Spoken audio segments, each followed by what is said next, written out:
Hollywood headless torso suspect Sam Haskell, paranoid, weeks before body found in dumpster, friend says. Sam Haskell charged with killing wife May and both of her missing parents.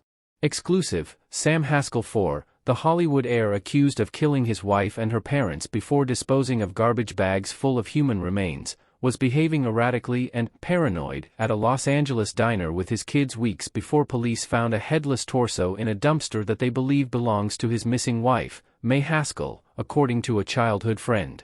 Typically, when we run into each other, it's a hug, his friend told SSN 24. This time, he was backing away from me. He doesn't want a hug, and he's backing up, like I'm a threat or something like that. The woman asked to remain anonymous out of safety concerns and out of respect for Haskell's parents, whom she described as wonderful people who were always good to her. Haskell waved her away with his hand, she said, as if he were protecting his children from her getting close. He seemed very paranoid, and then he sat in the far back of the restaurant, away from everybody, she said. So that was just weird, even for Sam.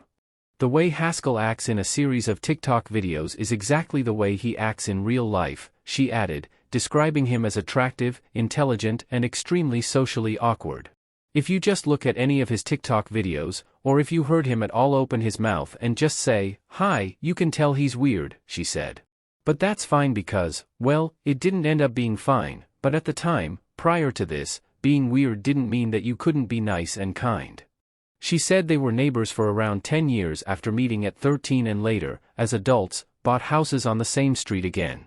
What you see is how he is, she said of his online presence. It's not an act or putting on a persona. However, a few years into their friendship, Haskell became awkward, she said. He began calling too much and showing up at her house uninvited. When she and her brother asked him to stop, he allegedly pulled out a massive machete on them. My brother came out to be a brother, and my brother was way older, she said. Sam went into the trunk of his car and pulled out a machete, not just a pocket knife, a knife. Although police were involved, her family declined to press charges on the condition that Haskell cut off all contact and leave her alone, she said.